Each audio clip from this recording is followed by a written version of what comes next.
Charlotte. Hi, hello. Hello, George. It is quiet here. George, we have succeeded.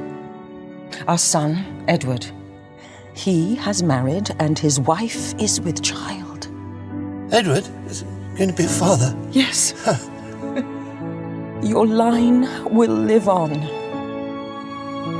Our line. Our line.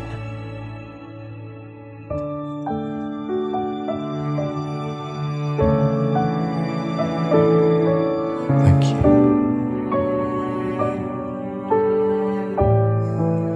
Thank you.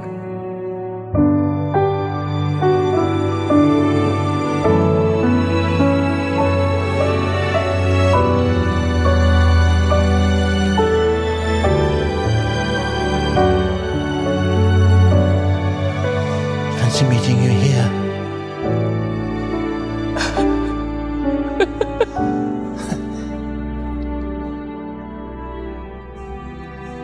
You did not go over the wall.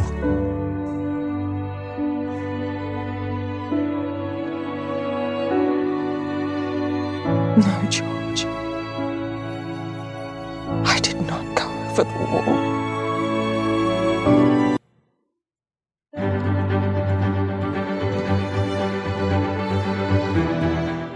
All the way from Providence, Rhode Island, welcome to Bridgerton with Mary and Blake. It's a podcast dedicated to Bridgerton on Netflix, so sit back, relax, and let's get ready to spill the tea.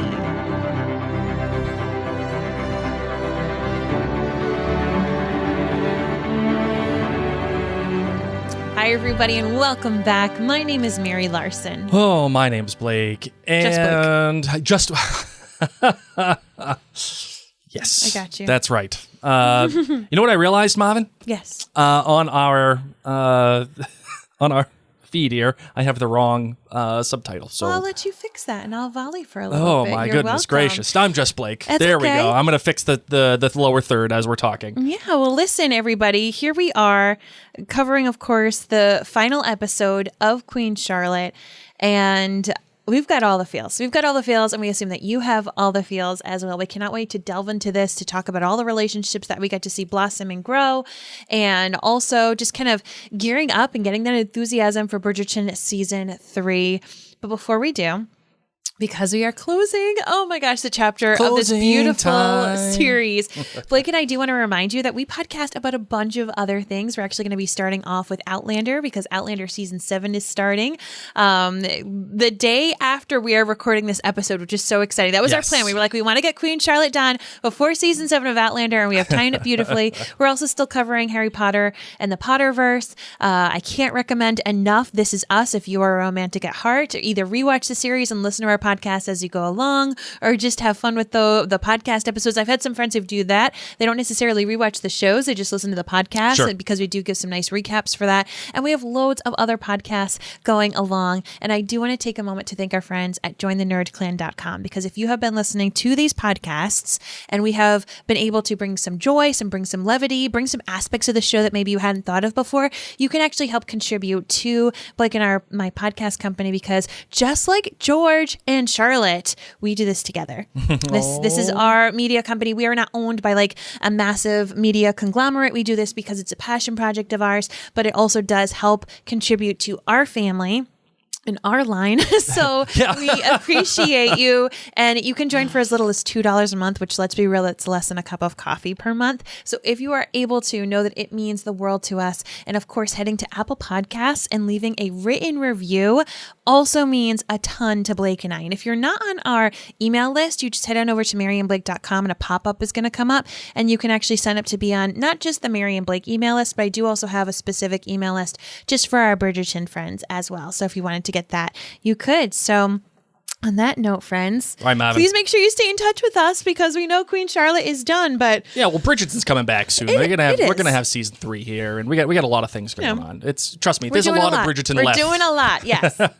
And my sense is that this was such a success, the Queen Charlotte series. Yeah, they're definitely gonna do some more spinoffs too. They have to. They have to. They have to.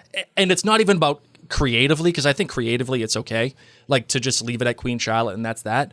But just monetarily, like just for the bucks that Netflix wants to put in their bank account. But I agree with you, and we'll talk about that and why we think that this series was such a massive success. Yes. Let's get into the show. All right, let's do it.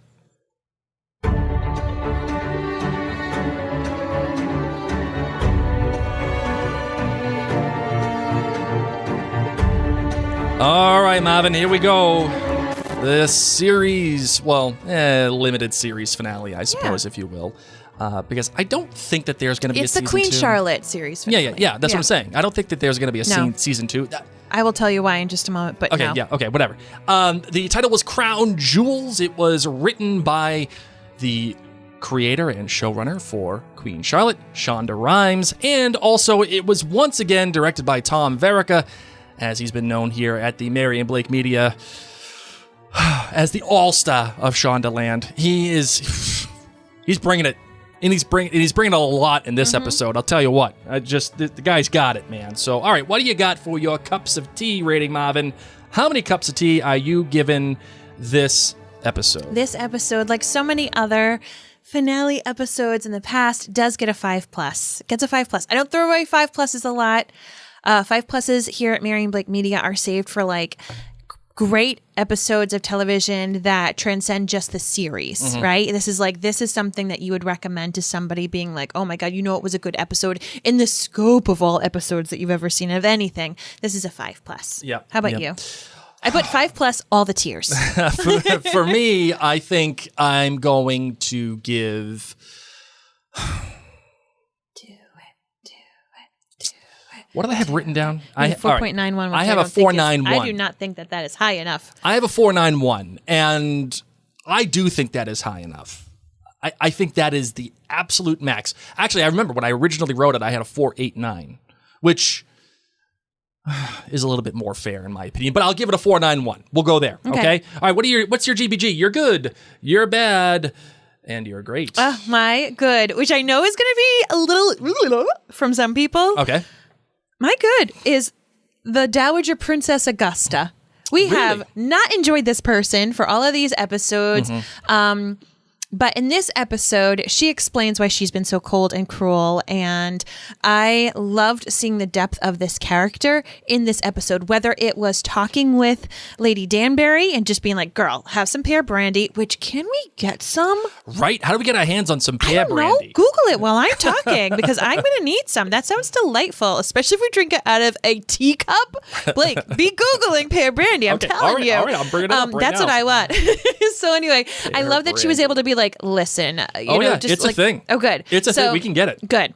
So I loved that. But I also loved when she went up and admitted to Charlotte, you make him happy. He is yours now. That's all I've ever wanted for him. Because this hit me in many ways as it made me think of my mom. So I don't talk about my mom that much frequently in our podcast episodes, but I have told our listeners that my older sister has a lot of special needs and has been since she was an infant, has a lot of needs and care. She lives full time in a group home, and no matter what, having a child is intense and stressful on a parent, but having a child who has intense needs is very demanding and can make a parent strung out. Okay. It can make you be filled with a lot less joy towards, that others might see. Your mind is constantly worrying and whirling about the next steps and how can I best prepare them. And it's funny because through episodes 1 through 5, I just saw Princess Augusta as this like stoic Princess Augusta who's just a jerk. And in this episode, I saw her as my mom, as the mother of a child with incredible special needs who would do anything for them, plus knowing that they also have the monarchy weighing on their heads. Like, I can't even fathom that. So for her to be able to see her son at peace with joy, seeing that I can actually hand over the reins. So I say this because we did not expect my sister to live as long as she has, and she still is kicking and thriving and doing amazingly well. And I'm now having conversations with my parents about my taking over the reins for her care if and when they pass away and she is still here on this earth. And those are difficult conversations, and like my parents have taken care of her forever. But when I saw this between the Dowager Princess and Queen Charlotte, it was her saying, I trust you. I can hand these reins over to you. And Yeah. not only like, do I need to, because at some point I won't be here, but you're doing a fantastic job. Like you're doing a better job than anyone ever did. And thank you. Yeah. And I loved that. I also loved, I do not remember names. I'm female. I do not remember names. I'm female. Like, I just love that she knew she could throw that in, even though she knows the names. She knows She's damn like, well. Whatever. I've got these guys wrapped around my finger. My great is the dance scene when Charlotte is with George and she's like, look at only me. There's only me. It reminded me so much of Anthony and Sharma from season 2 of Bridgerton. Just massive callbacks. And then when you go back and you watch that scene now through those eyes and you see Charlotte watching them with this big grin, you know that she's like, that's what it was like for me and George. I remember this moment. And then also in that scene, both George and Charlotte are wearing stars. He's wearing star buttons and she's wearing stars in her kind of tiara. Yep. And I love that, as obviously he references the heavens and is so in love with astronomy, that I love that they were able to interweave that into their costume pieces. And then my best, because of course you do GBG, good, bad, great. Yeah, yes. When it's a 5+ is a GGB, a good, great, best. My best is the ending. Holy flippin' smokes. Yeah. Cried all the tears, felt all the feelings. I'm telling you, you can watch that scene a million times and you're still going to be feeling all the feels. What an amazing way to end this extraordinary series. I laugh along with Elder Queen Charlotte when fancy seeing you here. Like, it's just so beautiful. And to know that like the younger cast watched the older cast do the entire scene so that way they could do it in the same movements and feel it. And they got to watch each other for their little moments. They didn't have a lot of interaction. This younger cast came in and they were told, you don't have to mimic the elder cast the entire time. But in this one, they made it a point for them to be on set to see how older Charlotte and older George did it. And I just loved that. And this is where I have to tell you why this is my best. So when you look at the time frame of things happening, Queen Victoria was born. I wrote these dates down because I'm just like, I can't even help. Queen Victoria was born May 24th, 1819. Okay. Queen Charlotte died on November 17th, 1818. 6 months before Queen Victoria was born. Okay. Yep. So when they waited to tell her, so this means when Queen Charlotte is under bed telling George we've done it, she dies within like a month. Wow, that's crazy. So that lasting scene that we saw. Yeah. And that's why I don't think there's going to be a season 2 of Queen Charlotte. Oh, fair. Is because okay. the last thing that really happened was she was told by her son that they have an heir on the way. Unless this was a different heir that they lost. But I assume that we're meant to feel like this is going to be Queen Victoria. This is the heir. This is what we're being told. And that was like right before she died, she was told of this. Wow. And then sadly enough, George died like a year and a half later. Mm-hmm. He didn't even know she was dead. Maron, really? She dies. Queen Charlotte dies with her son, Prince George, beside her. Wow. And the king lived on for another year and a half and had no knowledge that she had passed. Jeez. But that scene under the bed, as if it doesn't cut you in the gut enough. Oh, I know. Just having in that just context. knowing that she dies soon after this. Yeah. Well, So- I mean, so let's So, okay, also. could there be a season 2 of Queen Yes. Charlotte? Yes. So let's also. And she's not going to die in Bridgerton season 3. Let's also just acknowledge the elephant in the room here, which is the fact that Fiction. this is a different universe, right?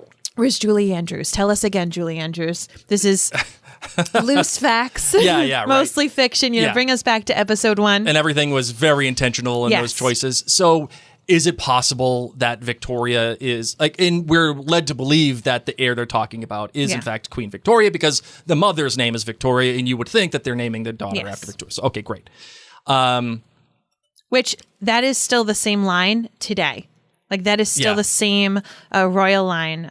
So is it possible that, the history that you're framing, Mary, isn't necessarily applicable to the story that we're watching? Yes. But if you just look at it within context and trying to see the romanticized version of real life, that is a great pull, Mary. That's a great pull. Next time you watch that scene, because you're going to. Oh, yeah. Just know that she passes soon after that. All right. My GBG, my good, my bad, and my great. I actually have two goods. And the first good is when George is walking up to the birthing room, and everyone's telling him, you can't go in there, you can't go in there. And he kind of like capitulates and says, okay, fine, no problem, I won't. And then Lady Danbury comes in, she's like, George, she needs you. And he's like, all right. And the freaking guy stands in front of him. He says, you can't go in. The Archbishop, not just a freaking guy. And I didn't say the name yet because George says to him, do you like being the Archbishop of Canterbury? I love that scene. That is such a great scene. It just shows you the dedication that George has to Charlotte and what he's willing to do. And it is he and she together. Like, it's just, that right there is great. And it reminds me of what happened when you gave birth to our daughter. There was no Archbishop of Canterbury. No, but it was a situation where it was like Mary was 3.5 seconds away from giving birth, and I had to bring her to the hospital. And it was like in the movies, which for those of you who haven't given birth, it's not usually like how it is in the movies, but ours was like the movies. Yeah, I got the wheelchair. Yeah, oh yeah. Blake just drives right up to the emergency room door, doesn't even park. Didn't even park. I legitimately parked right in front of the emergency door Cop room. met me at the door. They tried to check me in. They were like, you can't come in here. And I was like, no. And so Mary is, again, Mooing. 3.5 seconds. She's mooing. And the lady at the front desk is like, excuse me, you have to check in. Bah, bah, bah, bah, bah, bah. And I said, Mary, go upstairs. I looked at the lady and I said, you have 3 questions. Make them good. And she was like, name, date of birth, and, whatever. Yeah. And I didn't even get a bracelet. No, you didn't even get a bracelet. No.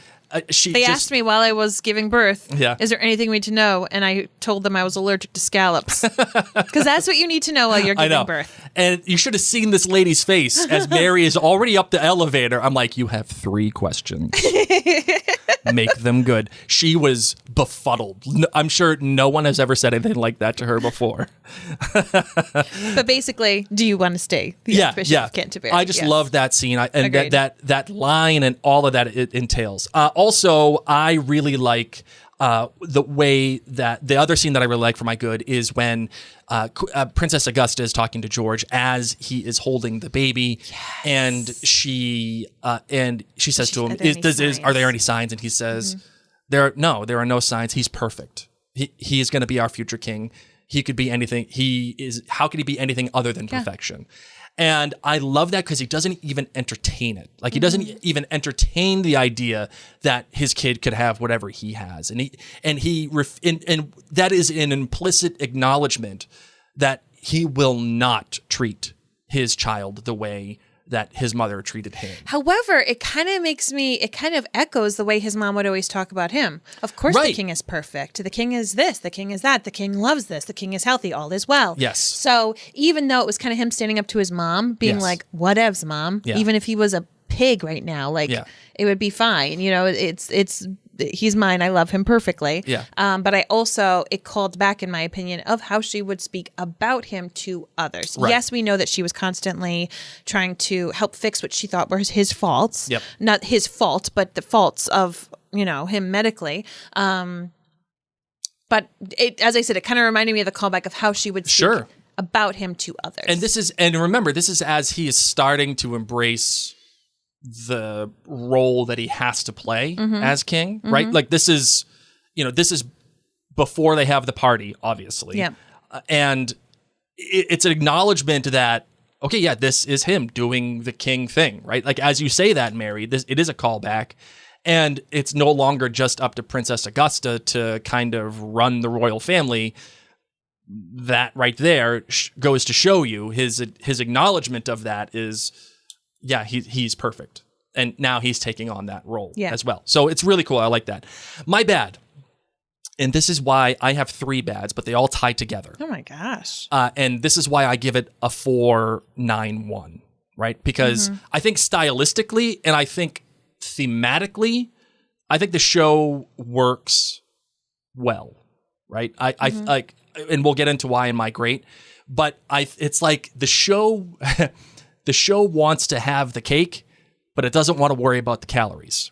Okay. Okay? I mean, but I'm here for that. Oh, me too. I'm all about the calorie-free life. Trust me. all about the calorie-free life.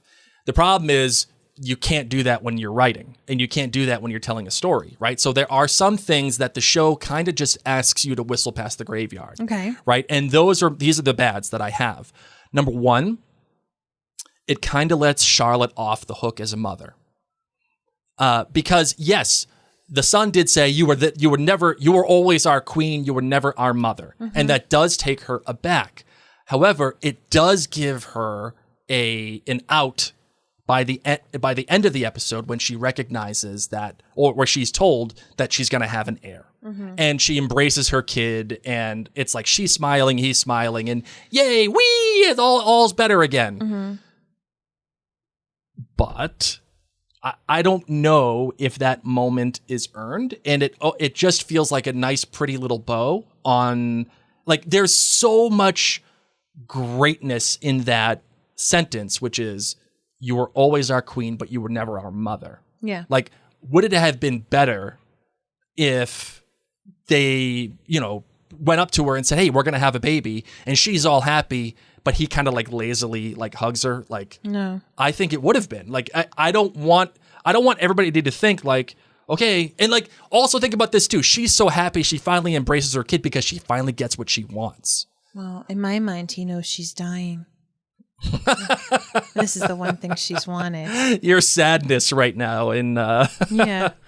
in what's it Which called? you need. Which sadness is the key to it. Yes. And I think that that she has always been their queen. They're not saying we hate you because you've been our queen. They're just saying to us, you have been our queen. Yeah. And so here they are, her servants, but also having the weight of the crown, which as the adults now, and they're married adults, they understand it too. It's not all fun and games. Yeah. So this is also the mission of this entire family. So I think it's fine.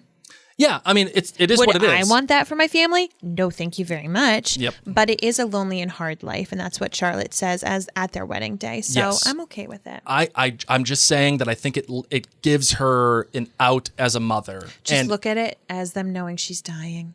And it's a whole different thing. well, if they made mention of that in the show, then I would have had that Whatever, context. man. I'm lucky enough to know it. All right, the other thing that I have is that the show, after she resolves the stuff with Queen Charlotte, Who's the she? I'm going to tell you. Okay. They have no idea the show has no idea what to do with Lady Danbury. Neither does Lord Ledger. Oh! Just like that. A winner! Yes.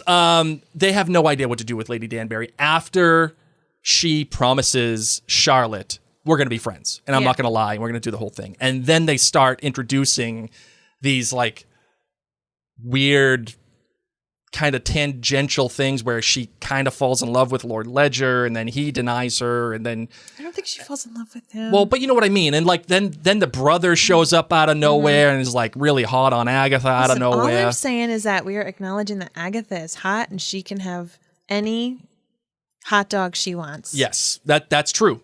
Any hot dog Any hot dog you want, go for it. in any garden. The world is your oyster. But it really doesn't have. The show doesn't know what to do with her, so it gives her things to do, and the emotional arc of her son being the next Dominic Danbury. being the next Lord Danbury, like that's the thing, but that can't be the only thing, right?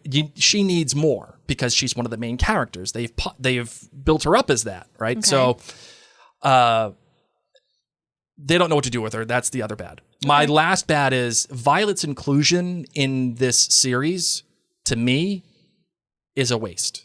Oh, I disagree, but okay. And I think it was only used there as a device and only as a way to get us into season 3. Potentially. I took it as someone who did have love from the get-go and got to choose her love. And giving Queen Charlotte the hope of that for some people. I mean, remember, this is Queen Charlotte. Lest we forget, seasons 1 and season 2, this woman is obsessed with love. If there were reality TV shows, she would have every single one of them DVR'd. Like, she loves love. And I think that it's important for us because we have kind of the opposite with Lady Danbury, and we have this tumultuous relationship with Queen Charlotte and George. And yes, there's love, but it takes us a little while as a viewer to truly appreciate that love, that we needed Violet. We needed to have, I mean, think about the freaking couples, okay? Those couples, and maybe you're one of them listening, that marry their high school sweethearts. And they like live this lovely life and they post on Facebook, like, been in love for so many decades. And like, you're like, oh. I remember watching the Notebook when I was single, and I was so mad because I was like, what the heck? No one's going to remember I me. didn't find my love this young. Yeah, if I end up having forgetful issues growing older, like, no one's going to remember me and help me bring back. Like, I didn't marry a high school sweetheart. I didn't do any of this stuff. And so I'm just saying that, like, I think we need that because there are those people in real life, bless their sweethearts and their love stories, because I'm here for it. But also, to just show that it's not just these young people who can like swoon and fall in love instantly, that there are some people who do have those lifelong loves and they were fortunate to have it right away. So I like it for that tea conversation where Charlotte's like, how do I marry my kids?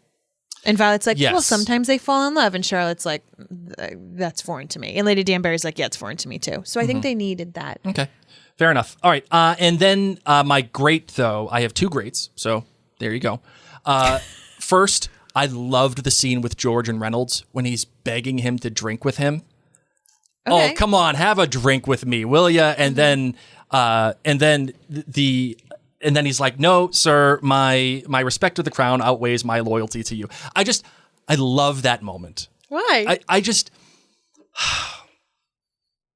because you would never think that you would get that kind of scene in a show like this from the king. Okay. And then the response to that. And then I also think it ties in a little bit to what I think might have happened between Reynolds and Brimsley. And I don't know. I'm not sure. But we'll see. But I love that moment because it's a nice little bit of texture that allows Reynolds some characterization, and it allows George to be more human. Yeah, which we see servants. So much, right? Like we see George so humanized, and this is Reynolds who knows the ins and outs of everything that's been going on with George. And it also makes me feel things about what Queen Charlotte talks to Brimsley about, like, do you have family? And he says, no, like, my lady, like, how would I have had time or space or energy or anyone to kind of put up with this life? Right. It would have only been Reynolds, obviously. Yeah. But to know that essentially Queen Charlotte is his family, and that is why he is always by her side. He's always looking towards her. And granted, it's his J-O-B, but she is his family.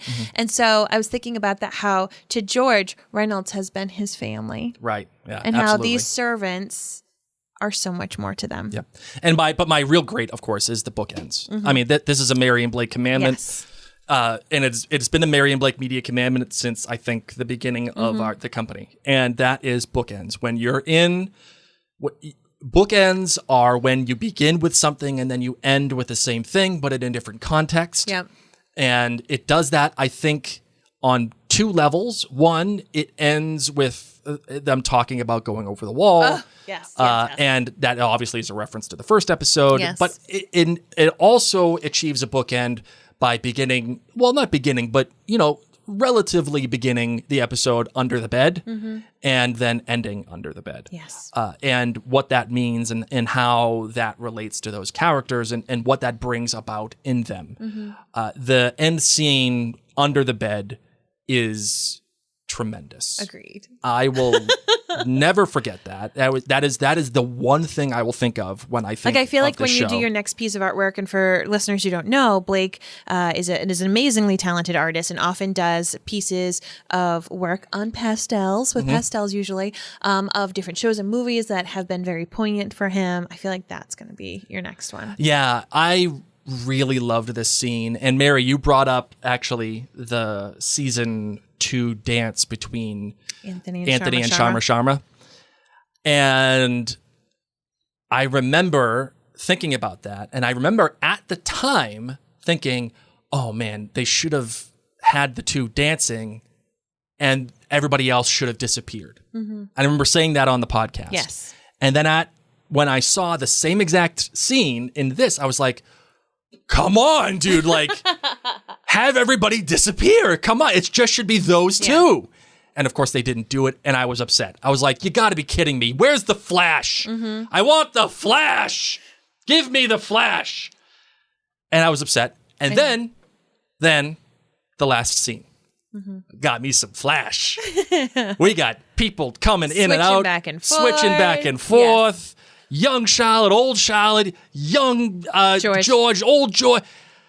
Kiss the whole Fun fact, under the bed, the whole old thing. George is Reverend Wakefield. Yes, in Outlander. I saw that. I saw that in one of our group, the Mary and Blake group. One of our listeners had brought that up on Facebook, which is wild. I did not see that coming at all. Well, and it just goes to prove what a great actor he is. I know, right? So those are my greats, and that end scene, I was sobbing. I was in the whole way, and because when you have good bookends, as we've always said, it makes you feel like you're in good hands. Yeah, like the person that's writing it or the person that's directing it, they have a plan, and the plan is what makes you feel safe. Yeah, in those hands. One other thing I liked about it too, Marvin, as what? Oh, okay. Mary's checking on the dog. Okay, no problem. One of the things that I really like too, Mary, is,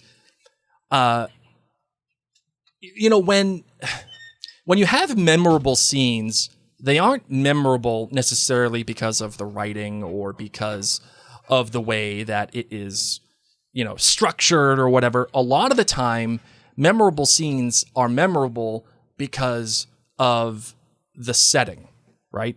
And the setting for this particular scene at the end is underneath the bed, right? And I love that because it's very unique. Okay. All right. Hold on. We're going to pause the podcast. I don't even know what she just got all over my hands. Okay. It's dirt. Okay. I don't know why you brought her inside. Well, it looks like it's going to rain. So I was trying to be a nice parent. Oh. Okay. Continue. Okay. All right. So as I was saying, Marvin, how unique your setting is ultimately, it ultimately determines really how memorable your scene can be. And having this scene underneath the bed is not there just for the sake of being memorable, but it also means something to the characters, and it's unique. Yes. That is what makes that scene, I think, so great, because it's unique specifically to Queen Charlotte, the show overall. Like, if you were talking about The Notebook earlier, right? If you had Ryan Gosling and Rachel McAdams underneath the bed doing their final, oh, you remembered me, blah, blah, blah. It'd be like, okay, that doesn't make sense. And that's why it's special, because you cannot interchange the dialogue and put it with somebody else or in a different show or in a different setting. It only works right there. Yes. That's why I love it. I love that So too. it's really cool. It's really cool. All right, so what do you want to talk about for this episode? We are already 33 minutes in. Look at that. Holy smokes. Just the GBGs, Blake. Wow. Who would have thunk? I know. What? So where we have the music. Yes. Okay. I got you. Okay. Go ahead. What do you? I read the notes. Oh. How? How can I? Well, first, I know which one you want, but we have Nobody Gets Me. Okay. Yep. Hold on one second. And this is when they are at the ball, and they were dancing around. And so once again, we get this wonderful Bridgerton use of a pop song being covered. I'll throw in my headphones for this. Yeah, I'm bringing it up right now. And what I love about it's so clear. Just the title itself, Nobody Gets Me. Right. And it's a beautiful use. And this is the scene that Blake was just talking about. Look at only me, where you wish that people would have disappeared. But here we go.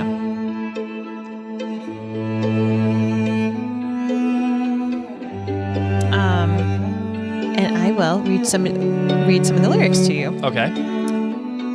Because as you can hear, this is just the instrumental version.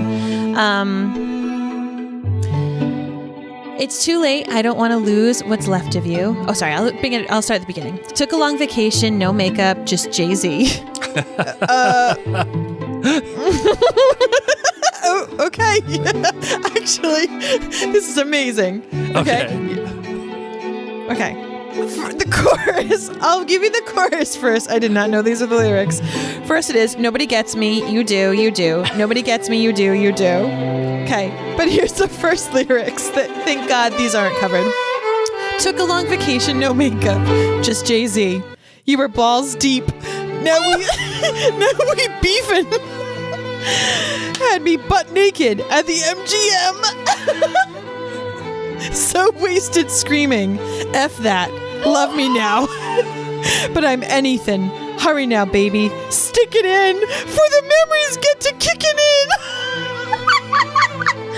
It's too late. I don't want to lose what's left of you. How am I supposed to tell you?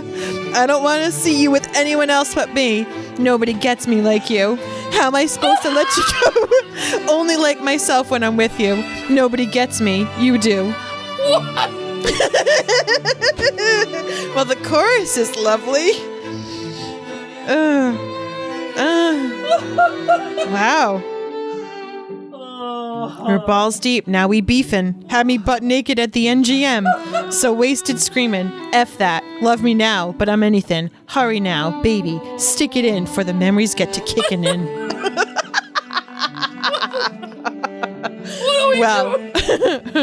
Well, anyway, the next song, let's bring the next one up. Oh, wow. Did not expect those lyrics. I was just here for the chorus, and the chorus is lovely. But this is the one that you were excited about, Blake. Holy smokes. I'm sorry. I'm like laughing so hard I'm crying.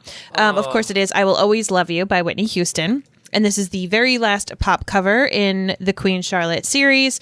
It's at the very end, obviously, when Brimsley and Reynolds are dancing together. And then it cuts to Brimsley dancing alone. Which many people also found as like the saddest storyline. Story code. Now, it may not be for you, but I'm just saying that this is what broke a lot of people in this episode. And then you just continued to cry when you were under the bed. Of course, we've got Whitney Houston. This is one of Blake's most used sounds. We use it a lot for our Outlander show whenever Frank is referenced. Tobias Menzies is referenced. It started off as Frank, but then it became, then it turned into just Tobias Menzies. And actually, we use the Whitney Houston version of this, but actually this was originally done by Dolly Parton. And I assume all of you know these lyrics. I just love. Well, how could you not? Well, that's what I'm saying. I don't have to read it. It's not about get it in before you go to the MGM. It's not balls deep. Nope. Oh my God, I got a cramp in my stomach. Trust me. It's. Oh my goodness. This is such a sad song. It is. If I should stay, It's I would bodyguard. only be in your way, so I'll go, but I know I'll think of you each step of the way, and I will always love you. And I love this because this is kind of how George felt. Like, you're better off without me. And also, we get this when Reynolds and Brimsley are dancing, and of course, relationships like theirs were not allowed during this time. So if I did stay, I would be in your way. We don't get closure to the Reynolds and Brimsley relationship. And I also love this too, thinking about it from Charlotte. Like, George isn't always there, but she does always love him. Yes. It is not always Farmer George, or different versions of George. George is often in the heavens, and his mind's in the heavens, and this song is just so beautifully perfect. Well, just for the sake of posterity, I have to play it.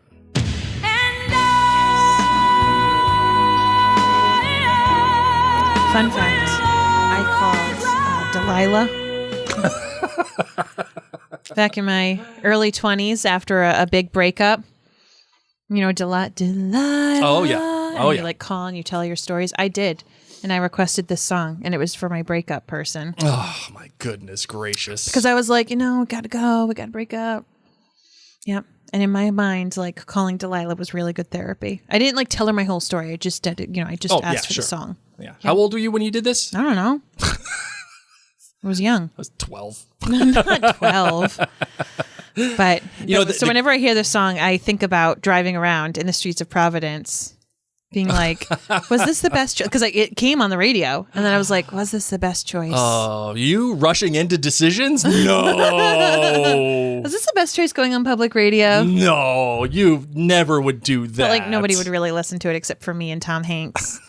Or Meg Ryan. Tom Hanks. Oh, yeah, you're right. Sleepless in Seattle. Yeah. It's pretty much like the Sleepless in Seattle station. Yeah. Yep, fair enough. So, yeah. but Tom Hanks' kid listens to the radio. Yes. Okay, that's right. Okay. Mary, you actually brought it up. There was actually a 3-beat of denial in here in this episode for George and Charlotte, where he says to her, listen, I couldn't be with you. I don't want to be with you. You need to stay safe. Like he denies her. Mm-hmm. And then he does it again later on, where she rebuffs him. And then the last time that there's like a denial almost, Mary, is when it's not a denial so much as it's more of a correction, if you will, where they're talking about the line keep on going, and it's that final moment between Charlotte and George, and Charlotte says, "Oh, your line will continue," and then he says, "Our line."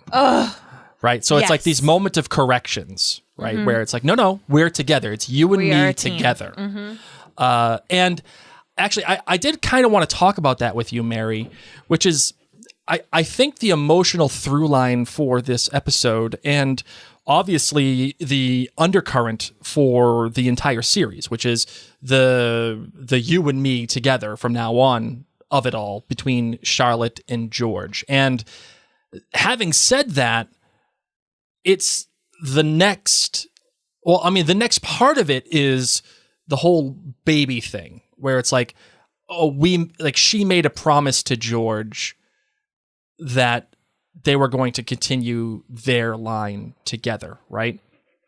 But on the outside, it just looks like a mother that's just trying, and not very kindly being like, hey, are we going to have babies here or not? Like the emotionality of it is one that's like, how do I want to put this? The emotionality of it is like, well, she's so staunch in the children having babies, and eventually comes into clarity where it's like, I want you to all have babies because I made a promise to your father, and we're going to do this together. It's our line. I like that final line where he says our line, like it kind of comes into clarity for me, comes into focus, but I'm not sure if it had the emotional heft that they intended. Mother sense. Yeah, like I think you get the emotional heft between the couple. Like we are doing this together. We are securing the line. We are making sure that your job, George, to rule, but also to make sure that you have a sturdy line, that you aren't the one that kind of like messed this up. Yeah, goes unfaltered. Yes, you have mental health issues, and we have been working through that. But like, may history note that we continued the line. We didn't mess with this thing up. Yeah.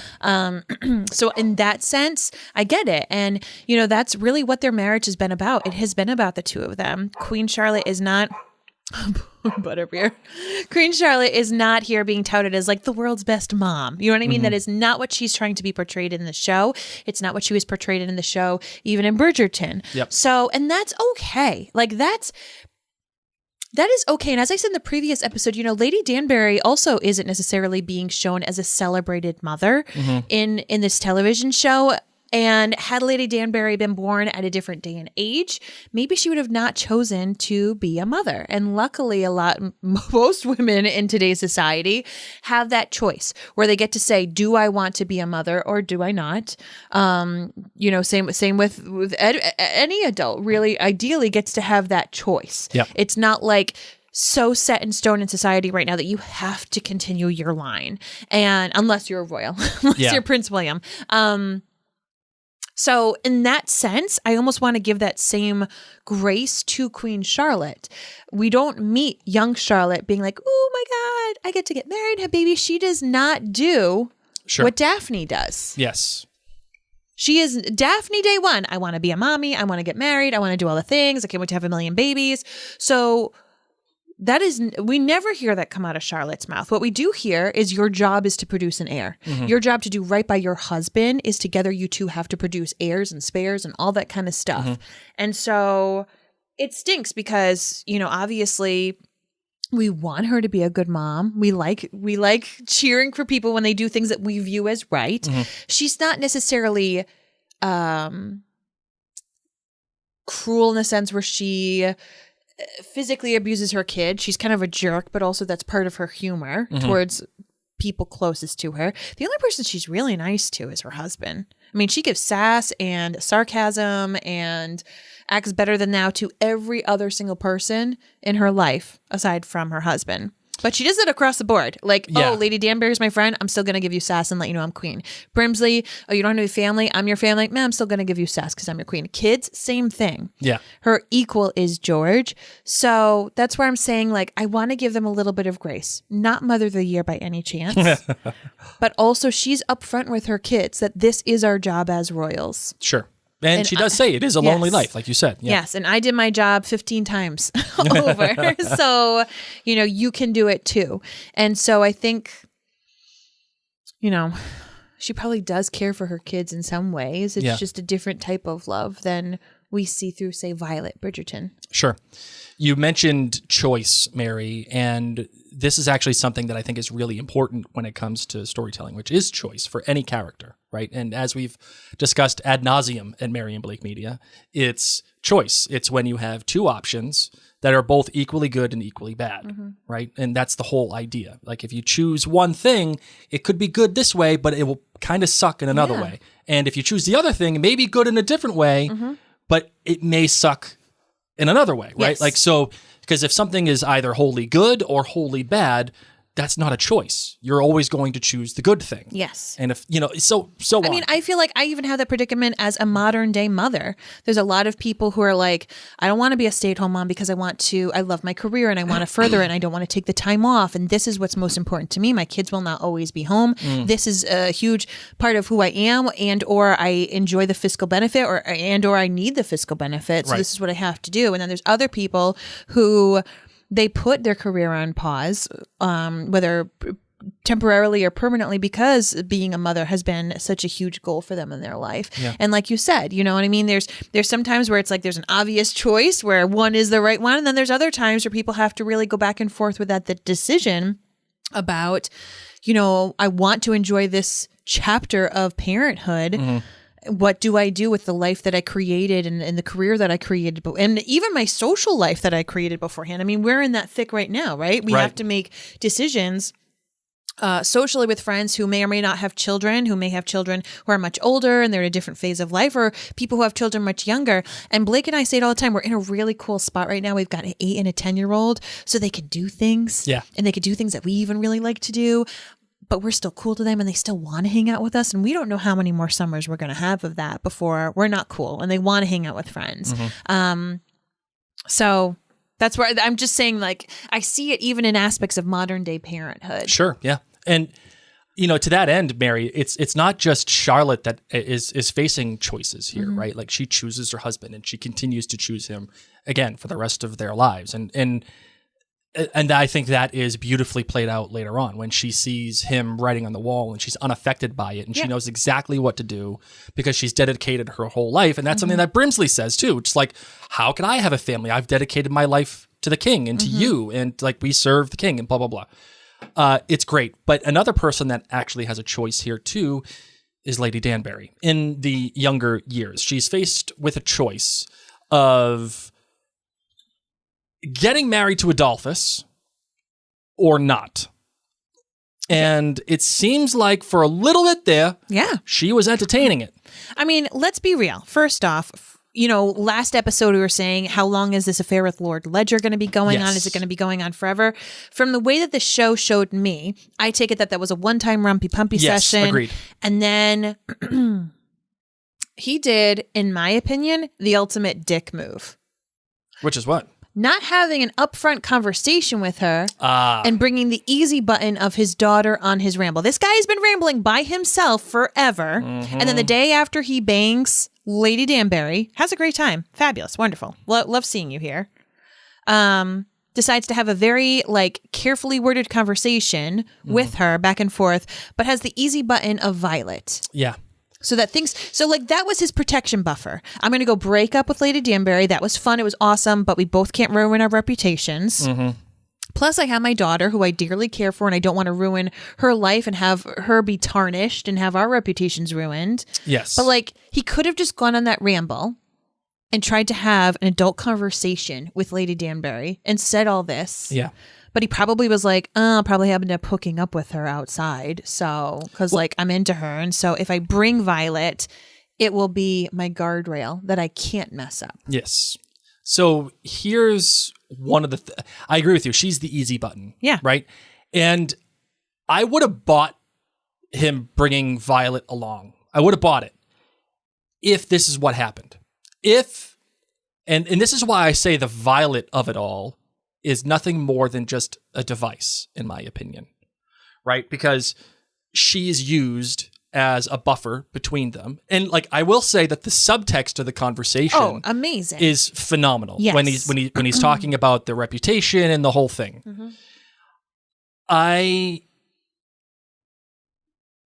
What would have worked and what I thought was going to happen was going to be this.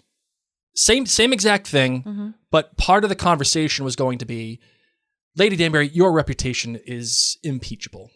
And I enjoy spending time with you very much.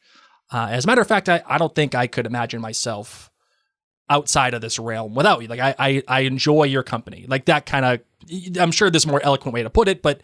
All of it said in front of Violet? Yeah, but the subtext of it is, I really want to be with you, but I can't. However, I want to keep you in my life. Could you please teach my daughter the ways of your impeachable reputation? Ew, why? No, I think he's girl, we need to stop this. No. What I'm saying is, I don't want her teaching my daughter anything because then I have to see her all the time. No. I'm going to be tempted. Well, that's what I'm saying. I can't live with you, but I can't live without you. No, but he doesn't. This is a one-time rumpy pumpy. And that's what I'm saying I would have bought the Violet of it all if he was saying to her, I can't live with you, but I can't live without you. I want you to stay in my life. I want you to help teach my little girl how to be a lady of society in today's world. I don't need that. And then that to me would have been oh, now I understand why Violet and Lady Danbury have this relationship.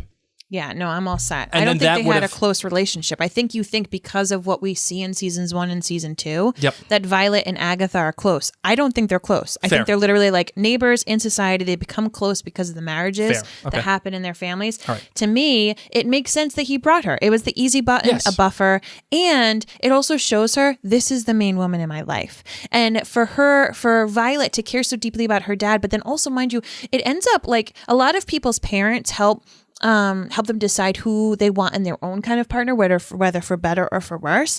And so I think that she finds a lot of qualities in Edmund that remind her of her dad, who is a great father, and they have a lot in common. And so I think that he realizes, okay, I'm not going to go and just have an affair with Lady Danbury. She can't be the main woman of my life. I'm a high standing person in society. I've got a daughter, and my daughter is my world. Yes. I praise her. I love her. You can tell that he's a completely doting father. Yep. So I think by him bringing Violet, it was his way to tell Agatha, listen, that was fun, but this is what matters the most to me, and I can't mess this up. Sure. So let me ask you the choice part again, Mary. Lady Danbury is so then she gets broken up with by Lord Ledger. She is faced with the choice of marrying Adolphus or not. Yes. And here's what I want to posit. There is no choice in marrying Adolphus. It's no, I'm not going to marry you. That's the choice. That's the... No, she had a choice to say yes or no. Yeah, I know, but she was never going to say yes. And she didn't like him that way. We all knew because she's Lady Danbury. I know, but Bridgerton. But even then, right, there's no choice there. She never had feelings for the guy, and he just comes up and is like, hey, will you marry me? And then, yes, there is a choice where it's like, okay, this is the easy button. If I get married to him, I'll go to Germany, do the whole thing, and great, all right? But because of the conversation that she had with Princess Augusta, she recognizes, I can't do that. Okay, great, fine. Here's what I want to posit. Okay. That scene when she says to Adolphus, no, I can't because of X, Y, and Z. Like, I need to be by myself. I need to breathe my own air. Again. Yeah, all great. I want all the hot dogs whenever I want, not just yours. Here's what I... Not your Frankfurter. Oh! I also got it, like, when they kissed, it just wasn't the same zing that she had with 100%. Lord Ledger. But this is what I want to say. It was like, ew, I'm kissing What me. if we just erased the Lord Ledger thing altogether? Oh, okay. Right? What if we just got rid of it? Yep. Okay? Yep. Since it doesn't really bear any fruit for the relationship between Lady Danbury and Violet, as we have discussed. Yes. And all it really did was just create something of a tense scene later on with the hats. I think it was her sexual awakening. Fine, fair. I think it was her being bold but and like that claiming. that isn't dependent upon Lord Ledger. Correct. What if she had the sexual awakening with Adolphus? And then he went away to Germany. And he decides, and she actually kind of likes him. Like she wants to spend time. She likes the Frankfurter. She wants the Frankfurter. Okay. And then she has the conversation with Charlotte? Princess Augusta. Okay. And then he says, will you marry me? And take your time, think about it, let me know. They do the dance. She sees him. It all plays out the same exact way. And then he starts talking just the way that he did. We're going to go to Germany. We're going to have these things. I'm going to have these kids. And we're going to do all this stuff and yada, yada. And then all of a sudden, it all just starts turning. And then she has that realization like, no, I can't do that. That scene to me becomes much more powerful if Adolphus was the one who did it. And later on, it would become even that much more powerful when Queen Charlotte shows up and says, you were stringing my brother along the whole time. Well, I don't want her sleeping with him, Adolphus. I think that then it really makes things really tricky between she and the queen. That's the point. And I don't know. I don't love her sleeping with him. I think if you knocked out the entire Lord Ledger in sleeping, and maybe she just like learned how to masturbate, got some French dildos, maybe had a rumpy pumpy with some random guy who was in town for a little bit. I don't know. Better. I don't think I would have wanted her to sleep with Adolphus just because I think that there's a lot of things stuck, and maybe he would have turned bad and been like, well, I'm going to tell everybody I slept with you anyway because I want you. Like, I don't know. I'm not here for that. But I could see without her sleeping with anybody, but still having some kind of a sexual awakening. I don't know. I get what you're saying. Yeah. I think what we're coming down to is that neither you nor I feel great nor feel that Lord Ledger aspect was necessary in Lady Danbury's storyline. Yeah. I say all that. That it could have been a footman to lie on top of you. Yeah. I say all that because the Adolphus thing is a slapdash, like, okay, what do we do with Danbury? Well, the thing with Lord Ledger is that he won't say anything. Like, they both have something at stake. He has his status there. He has his wife. He has his daughter. So like, he won't say anything, and neither will she. Yeah, but I feel like if it was anybody else that she slept with, there might have been that little like they could hold this over. Well, the other thing too, though, is he is the queen's brother, so there's no chance that she would allow him to be like, oh yeah, I went sleeping around with Danbury. That's gonna like reflect poorly on the queen. Then the queen can force her to marry him. It's the queen. Well, but she didn't. Yeah, she didn't. But had they slept together? Well, I don't know. I'm just saying. I hear what you're saying. I don't like your idea, but I appreciate that. That's what I'm saying. I feel like you and I both feel like Lord Ledger, that aspect doesn't really. I don't think it fits. No. I don't think it fits. When you have such gravity of these other storylines, right. and if Lady Danbury's storyline truly is not just finding her own prowess and like womanhood and like owning her own body finally, but also the fact that she truly was the main catalyst to have this inclusive society, that to me is a champion. And I almost feel like the Lord Ledger affair diminishes the storyline that I want to feel in love about Lady Danbury. Right. And it makes sense to me that we're exploring the Lady Danbury line, paralleled to Queen Charlotte's story, right? Like because they're both growing up together. They're both coming into this new role together, and they're leaning on each other, right? Which is why it was so terrific to have Lady Danbury like kind of doing like a little bit of an end around on Charlotte with Princess Augusta. And then once that was kiboshed, then that dynamic, that relationship, that struggle and the motivation, it all just... Yeah. Which is why, again, they introduced the Lord Ledger thing and they introduced the Adolphus thing because they need something for her to do. And honestly, I almost feel like I could have had the Lord Ledger thing just without the sex. Like it could have been close. It could have been we're almost kissing and going on these things and having this romantic thing, and then him bring Violet and that be like, listen, I can't go any further with this. Yeah. But for her to be like, wow, I just got horny. Like that, it's just the... And that's why I say the Violet of it all is kind of disappointing because like, what does she actually do? I already said what she does. She shows us that there can be love. Yeah. In that one scene. No, she talks about it multiple times whenever she talks about her husband. I don't know. But the crown thing, all done. We don't need crowns. Is what we're saying. Yeah, that's true. We don't need crowns. Yeah, no. Speaking of crowns, okay, so let's just get to that. Okay, so she has her over for tea. They're having these awkward teas. You forced me to get tea, and even though I tell you my carriage is broken, because you told me I was fortunate. Okay, that awkward tea happens. Now comes the crown tea. I'm just gonna have all of my crowns out because I found your crown, and I know what's up. And I know that you got that crown from my dad. And maybe even Violet remembers that her dad only made one other crown. It doesn't sound like he was a crown slut. So she puts them all out. And they don't verbally acknowledge it. What goes through their minds? Does this alter their relationship? Or is it just like, yeah, I banged him. And she's like, yeah, you did. Like what happens from here? I feel so conflicted because I'm like, is that it? Do they not just like say anything? Does she say like, this is weird, you banged my dad? How long were you banging him? Was he why your Gordon grew? Like, what's going on? Or is this just her way of like calling her out, being like, I effing know? But okay, maybe Violet would feel better if she just knew it was a one-time session versus like, how long? Was it a long-time affair? Tell me all the details.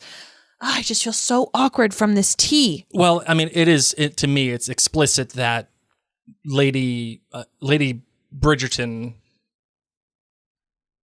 she knows, obviously, clearly. That would have been a Mary move. I would have done that. Oh, totally. And then I think it's also explicit that Lady Danbury knows that Violet knows. Yes. Okay. Although... But what comes of this? And you see, again, we get into the... Does this help the relationship? Does it hurt it? We get... to me, it leaves it very much up in the air. There seems to be an acknowledgement by both, an unsaid acknowledgement. Because she just are like, Violet. Yeah. And then she... Then she tells her keep them because they're special. Special memories and the whole thing. So to me, that is an acknowledgement of, yes, that happened, but these are my memories. Don't put them away. Allow me to have my memory. The whole thing. And the scene ends with the both of them sipping tea. Don't yuck my yum. Yeah. Don't yuck my yum, Violet. Just because you think it's yuck that I banged your dad, it was yummy. So, and this is where I get into the whole intent thing again, right? Like, as a storyteller, what is your intent? Are you leaving this cliffhanger there for a reason so that you have an opening in season 3 to like go either way? Or do you intend on telling a complete friggin' story? Or I feel like this is here to add an element to season 3 because neither Penelope, like the Penelope storyline isn't going to involve Lady Danbury. Like Lady Danbury doesn't need to be in season 3. Oh, okay. You know what I mean? It's not like her ward, basically. Yeah, like it's not Simon. Yep. And then it's not Sharma, her house guest. Yes. So maybe they had to do this. They didn't have to, but they were like, how are we going to have her be interesting? And granted, you do not have to watch Queen Charlotte to watch Bridgerton, but maybe this is how they're going to make it. So you kind of do. And this is why I keep saying to you, the Violet of it all is nothing more than a device. It's a thing that gets you to the next thing. Listen, if this continues into season 3 of Bridgerton, I'm fine. I'm fine with devices within a series. if nothing comes of this, I will say this: if nothing comes of this, then I will feel your feelings a little bit. Yeah. But to me, this is somehow that's going to include while Violet Bridgerton gets her groove back, okay, and to keep Lady Danbury in the picture. Fair. For season 3. Fair. Okay, I got you on that one. Speaking of telling a complete story, let's get into the Brimsley and Reynolds of it all.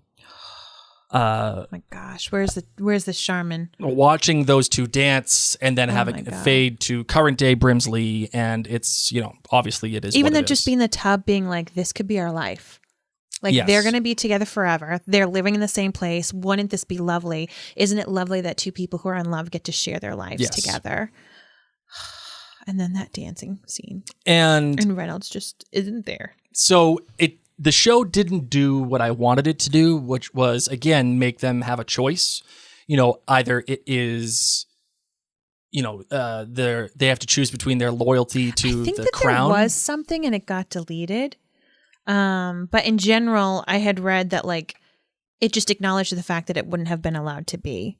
Yeah, sure. But whatever. The way that I look at it is, who cares if it wouldn't have been allowed to be? They could still, steal away moments with each other, and they could still, have a relationship together, right? What I was hoping for was one of them being forced to make a choice between... Okay, here's older Brimsley. Sorry. It's okay, go ahead. Older Brimsley, interviewed, said, there was a scene that we didn't film because it was cut, where I was going to meet the older Reynolds. He was the love of his life, and for whatever reason, they could not stay together. So when they would pass each other in the passageway in the deleted scene, it wasn't a toxic moment. Because of the world they inhabited, it was still a hangable offense to be gay, and it was just not possible. Makes sense. And so some people are saying maybe we'll see something more in future Bridgerton. Well, I thought we were getting that, actually. I thought that when Brimsley was dancing alone and the guy was coming down the stairs. Oh my God, you and everyone else was like, yes! I thought that might have been Reynolds. Where's the poof? Where's the moose? And I'm so glad that it wasn't. Okay. I'm so glad that it wasn't, because that would have been cheap. Would have been very, very cheap to do. And I understand if people... people would have been happy and it would have been a pleasing little moment. But that's not what Queen Charlotte is about. Queen Charlotte is a tragic story. Right. So I'm glad that it wasn't that. However, nothing ends well for anybody in this show. I thought what I wanted was they had to make a choice between their loyalty to the king or queen and to themselves. Right. And obviously they're not together later on. And to me, that was we have to decide what we're doing. They didn't do that. And I thought that if they didn't do that, I was going to be upset. However, big however, I think they thread the needle. Ooh, okay. I think they thread the needle because they didn't commit either way. They didn't show him dying.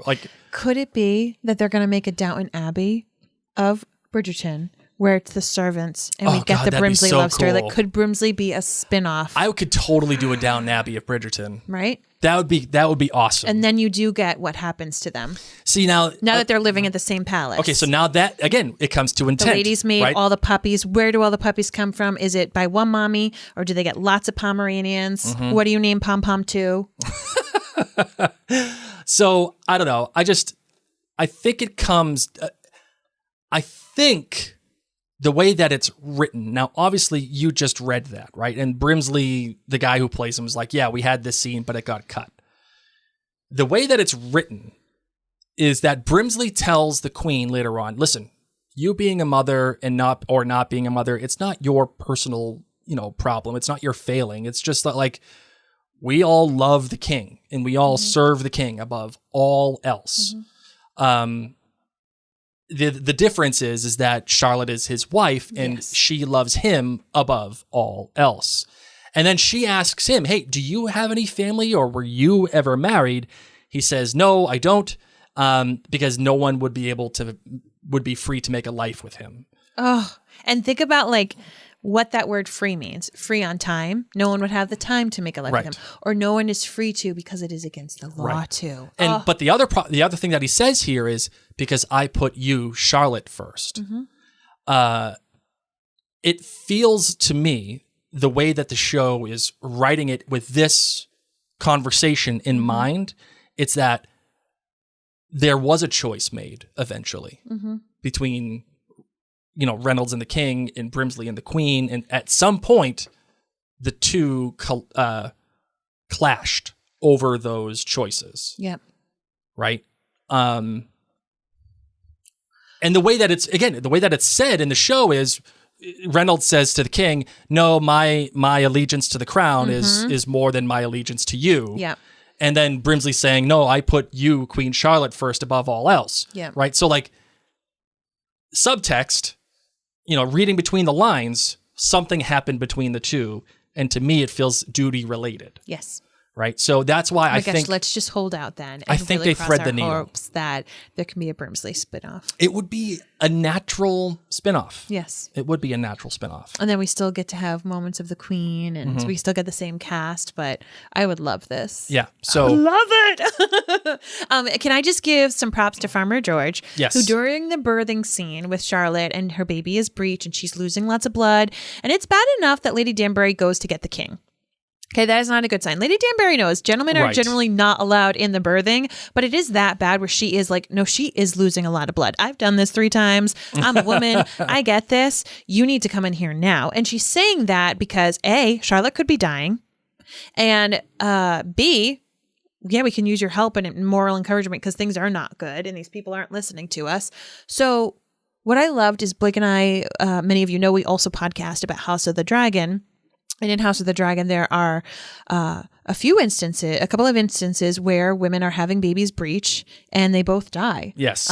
In one of those options, the king at the time, and I'm not spoiling because this is like in the first episode, the king at the time says, save the baby. Yeah. Like, I love my wife, but I want my heir, save the baby. And the second time, the husband says, save my wife. And so it's interesting to kind of go through this because, having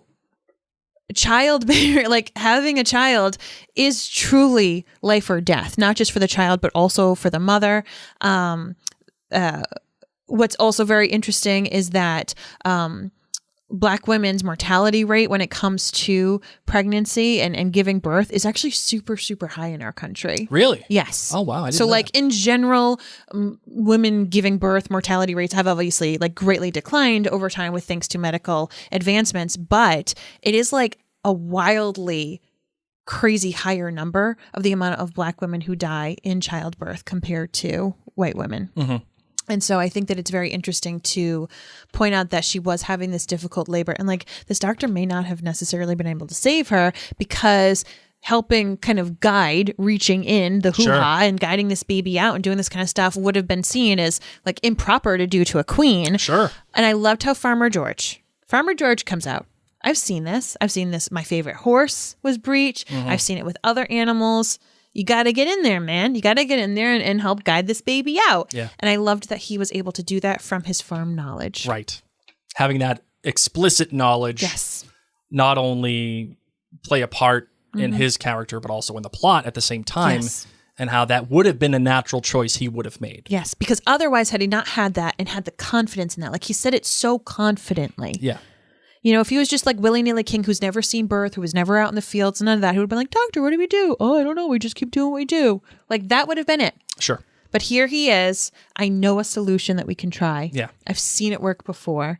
And he gives that confidence also to Charlotte. Yeah. Loved it. Yep. I am so shocked that after such a traumatic birth and scariness and all that blood that she went on to have 14 more babies. Holy smokes. Yeah, right. I just love the fact that it's the Farmer George that is able to Save her life, save her life, help her give birth.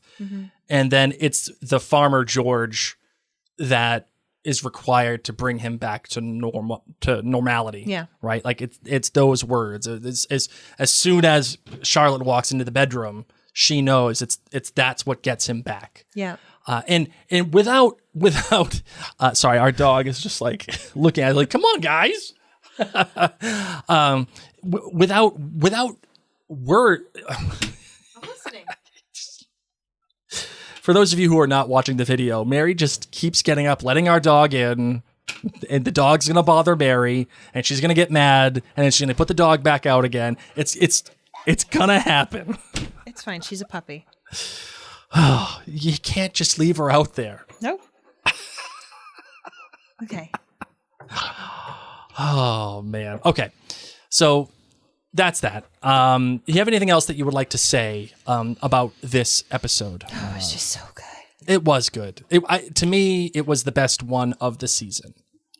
And I will say I enjoyed Queen Charlotte more than I even enjoyed Bridgerton seasons 1 and 2. I spoke a lot about it in the previous episodes. I love the complexity of these relationships and also how we get to see the dynamics with, you know, a little bit older generational women and the things that they have gone through. Would have we liked it as much had we not seen seasons 1 and 2 of Bridgerton? No, I think we needed all of that. Yes. All of it. But it makes me so excited to go back and watch seasons 1 and 2 of Bridgerton to see the Queen in a different light. Yes. To see Lady Danbury in a different light. I agree with you. It doesn't really change anything that I see about Violet, but I'm here for it nonetheless. And I am interested to see, as Bridgerton continues, what we will see of the Queen and when the Queen will die. As I said, knowing, granted, this is all fiction, but from what I've heard in the books, timeline-wise, she wouldn't be dying during the season 3. Yeah. But that potentially in season 4. Potentially. Remember, everything is loose. Yeah, so, right. Like it's... But like based upon, I guess, books. Yep. Book-wise, I guess the Queen dies in the 4th story. Or so the 4th child. Here's what I'll say. I think... They're going to Murtai it and keep this lady living as long as possible now that we love her so much. Oh, that's good stuff, man. From our Outlander friends, they kept a beloved character way longer than he was supposed to be because the actor was fantastic and the fandom loved him so much and they just found ways to keep him in. So I will say that, listen, let's acknowledge let's acknowledge an odd dichotomy. Right. These people are, you know, loosely based on the real life George and Charlotte. Right. Yes. Okay. Which once again, same George as Hamilton. Yeah. Same George as current Outlander. Same George as like Revolutionary, which I just love. I love it. It is, I will say as an American, it is odd to be crying about the love story between King George and Charlotte when like you're brought up to look at King George III as like, you know, the enemy. Yes. You know, it'd be like a Red Sox fan like crying at like George Steinbrenner's wedding. Charlotte was buying all this stuff, peacocks and all these things. All right. So because the colonies are even mentioned. Yes. When he has to have a speech and he's like, oh, and I'm confused about this bit about the colonies. And I was like, ooh. Right. I will say that it is an odd thing to watch, but I think the story sets itself out to tell the love story between these two people. Yes. And as that exists unto itself, I think it did a great job telling that story between the two main characters. I think it failed in other aspects. Okay. In, you know, B plot aspects and C plot aspects. But it had me buy in very specifically to Charlotte and George. And that's what matters to me. Yes. Really. Like and it does spin off enough intrigue where you're like, well, wait, would it be cool to have a downstairs aspect of it all? And even if we don't have any more spinoffs, which we both say, like Netflix sees the cash money in it and we love it in general. But even if this is it, the extra little bits that we earned from Queen Charlotte is now going to make us rewatch Bridgerton. It's going to make us watch Bridgerton season 3 through different eyes and these other characters. It's going to give the actors extra little nuances that they get to add while they're bringing them about having this knowledge. Yeah. So I'm here for it. And while you brought up like the reality of like Queen Charlotte dying shortly before Victoria is born, right? Like I really don't know what the relationship was like between George and Charlotte. I don't know like if they had this grand love story. I just don't know. To be frank, I don't care. You don't care for the reality. Just give me all the fiction. Right.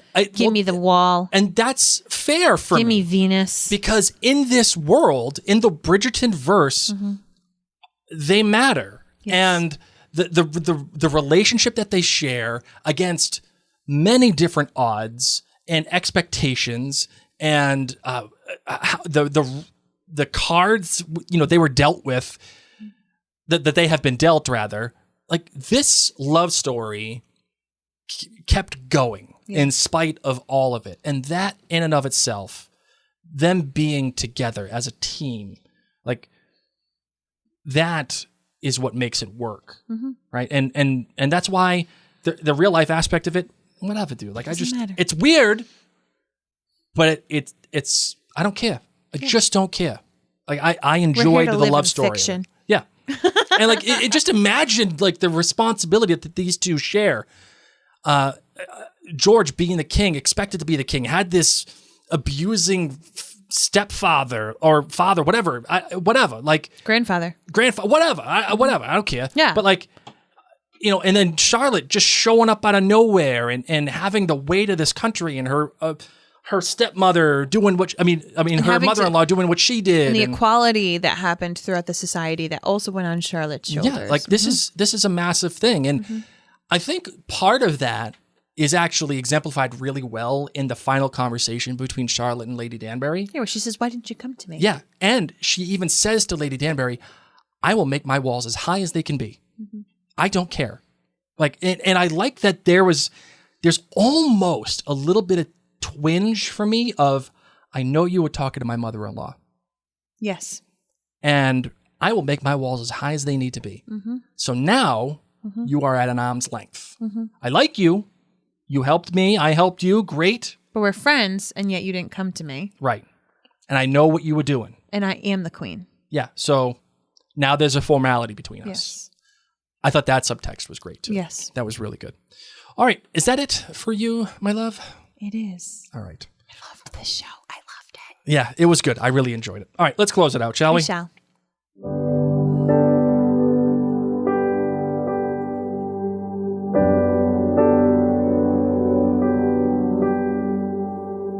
Well, friends, that does it for our coverage of Queen Charlotte. Blake and I want to thank you so incredibly much. And if you have enjoyed these podcast episodes, please, please, please think about going to jointhenerdclan.com to help contribute to this mom and pop podcast shop.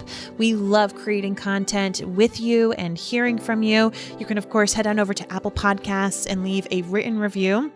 And I do want to remind you that I am cranking out some fun little emails. So if you are not yet on our email list, whether it's for all things Mary and Blake or specifically for things in Bridgerton, just head on over to maryandblake.com and a pop-up's going to come up asking you if you want to join the email list. And then that way you'll stay in the know as things come on up. About Bridgerton. All of our different, Bridgerton, yes, but if you also opt in for just the general Mary and Blake email, you'll be able to get updates on everything. But what I'm trying to say is that if like Bridgerton's your only thing, there is an option to do just that. But if you opt in for the Mary and Blake one altogether, you'll have updates on everything that we do. And you'll be able to see all of our different episodes, our different blogs, everything all coming in. And we have a lot of different stuff coming in. I mean, we got the Potterverse still going. We're going to have Outlander arriving this weekend. Yes. We're going to have House of the Dragon coming back eventually and Rings of Power coming back eventually.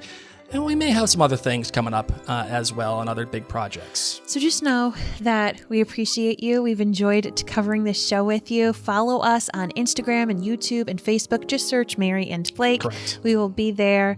Thank you for those of you who have also contributed by having items from minutewithmary.com. If you don't know, in addition to podcasting and momming, I also help people feel more confident and creative through their makeup and skincare. So you can check that out at minutewithmary.com. And on that note, my love, my name is Mary. And I'm just Blake. Go out there and brew some more tea.